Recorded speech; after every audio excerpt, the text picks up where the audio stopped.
तो फिल्म की शुरुआत में एक जख्मी लड़की जंगलों में भागती हुई एक घर के अंदर घुस आती है। जैसे वो आई थी घर उसी का लग रहा था। वो जाकर बेड के नीचे झुककर उसे डर लग रहा था। एक औरत उसके पीछे पड़ी थी। उसका दरवाजा खटखटा कहती है, गायत्री बाहर आओ। उसे और डर लगता है। गायत्री और ज्यादा घबरा जाती है, लेकिन दरवाजा खोलने वाली औरत गायत्री को ढूंढ नहीं पाती और वो बाहर चली जाती है। फिर गायत्री ने एक सुकून का सांस लिया, पर यह कुछ सेकंड के लिए ही था और अचानक से एक शैतानी हाथ ने उसके मुंह पर हाथ रख दिया और अगले ही पल दिखाया गया कि गायत्री को घसीटकर जंगल में वापस ले जा रहे हैं। सिंगट में हमें दो लोगों को चेस खेलते हुए दिखाया गया। इसमें से आदमी को तो हम देख पा रहे हैं, लेकिन सामने वाली लड़की को तो नहीं। सामने वाला कहता है, मिस गायत्री आप इस काम में बहुत ज्यादा प्रोफेशनल है और ये सब ठीक होने में कितना टाइम लगेगा। तब सामने वाली लड़की कहती है, तुम्हें ये सब सब्र करना होगा। आदमी कहता है, कितना सब्र, 20 साल हो गए सब्र करते हुए। ये लोग किस बारे में बात कर रहे थे ये अभी नहीं बताया गया। ऐसे ही एक सीन में प्रकट होकर इस देवी नाम की लड़की को देखते हैं। ये कितना गरीब है, अपना घर चलाने के लिए इंटरनेट का काम करती है। उसकी माँ मॉनेटरी स्टेबल नहीं है और उसका ज्यादा वक्त उसका ध्यान रखने में निकल जाता है। देवी की माँ उससे यही कहती रहती थी कि एक दिन आएंगे और तुम्हें ले जाएंगे और तुम्हें नुकसान पहुंचाएंगे और मुझसे दूर कर देंगे। देवी गले लगा कहती है, यहाँ कोई नहीं आ रहा अम्मा। बचपन से आप कहती आ रही कि वो हम दोनों को ले जाएगा, लेकिन आज तक कोई नहीं लेने आया और आज भी नहीं आएगा। उसकी माँ उसके भाई के लिए बहुत ज्यादा परेशान हो रही थी। घबराहट में वो अपने भाई को कॉल करती है और पूछती है, तुम कहाँ हो। सीरन बताता है कि मैं अपने बॉस के साथ हूँ और नाइट शिफ्ट में हूँ। और वो झूठ बोल रहा था। वो अपनी बॉस की वाइफ के साथ था और वो काम वो अपने ज्यादा पैसों के लिए करता था। और आज वो सब खत्म हो जाता कि उसकी वाइफ ने उसे बताया कि उसके बॉस को सब पता चल गया है। जैसे ही अफसीना घर आता है, देवी उसे बहुत डांटती है और उसके हमेशा घर आने से उसकी मॉम की तबीयत खराब हो जाती थी। खैर सुबह होते हुई देवी अपने काम पे चली गई। उसे इंटरनेट लगाना था आज पुलिस स्टेशन में, लेकिन पुलिस इंस्पेक्टर मना कर देते हैं कि देवी से इंटरनेट कनेक्शन नहीं लेंगे, क्योंकि देवी के भाई ने उसकी वाइफ के साथ अफेयर रखा था, जिसका गुस्सा उसने देवी से निकाल लिया। खैर अब रात का वक्त दिखाया जाता है। देवी अपनी मॉम के साथ सो रही थी। अचानक उसे अपने पर्दे पे किसी के होने का एहसास हुआ। उसने बाहर जाके देखा, बाहर कोई नहीं था, लेकिन अचानक से दो नकाबपोश आदमी उसके घर दाखिल हो गए। उसमें से एक आदमी देवी को बांध देता है, लेकिन दूसरा आदमी उसकी आंखों के सामने उसकी मॉम को टॉर्चर करना शुरू कर देता है। इतने में ही सीना के बॉस की कॉल आती है उन अनजान लोगों के पास। वो इनसे सीना के बारे में पूछता है।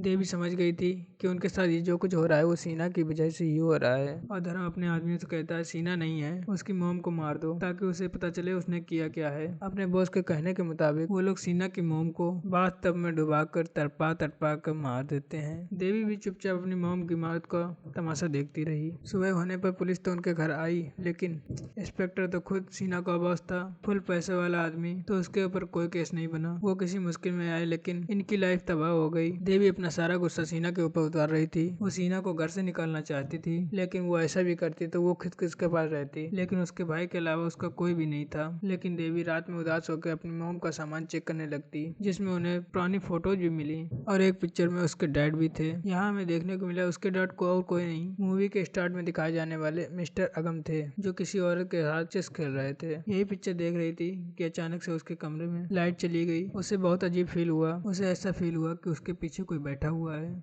उसने पीछे मुड़कर देखा तो उसकी मॉम बैठी हुई थी। ये देखकर वो डर गई, क्योंकि उसकी मॉम तो मर चुकी थी। अचानक से लाइट आ गई और उसकी मॉम वहाँ से गायब हो गई। इसीलिए देवी को लगा जो कि उसने देखा ये उसका वहम है। अगली सुबह दिखाया जाता है अब उसके अगम यानी डैडी सीना के लोगों से मिलने के लिए आए थे, लेकिन देवी उनसे कोई बात नहीं करना चाहती थी, क्योंकि सालों पहले उन्हें छोड़ चुके थे और उनकी वजह से इन लोगों ने बहुत मुश्किल लाइफ झेली। मिस्टर अगम अपने बच्चों को लेने के लिए आए थे, लेकिन देवी जाने के लिए तैयार नहीं थी। लेकिन सीना जानता था उन्हें अपने डैड के साथ ही जाना चाहिए, लेकिन जो कोई उसने किया था उसकी वजह से उसकी मॉम मरी ही थी, लेकिन उसकी जॉब भी चली गई और पैसे उनके पास थे नहीं। ये घर चलता कैसे। फिलहाल के लिए मिस्टर अगम वापस चले जाते हैं, सीना से ये कहते हुए कि तुम अपनी बहन को समझाना, फिर मैं अगले दिन आऊंगा। रात हो गई थी, देवी सो गई थी, लेकिन अचानक से उसे बाहर में टैप से चलने की आवाज आई। उसे लगा शायद सीना टैप खुली छोड़ गया है। उसने बाहर जाकर एक टैप बंद की तो बाथरूम से दूसरी टैप खुलने की आवाज आई।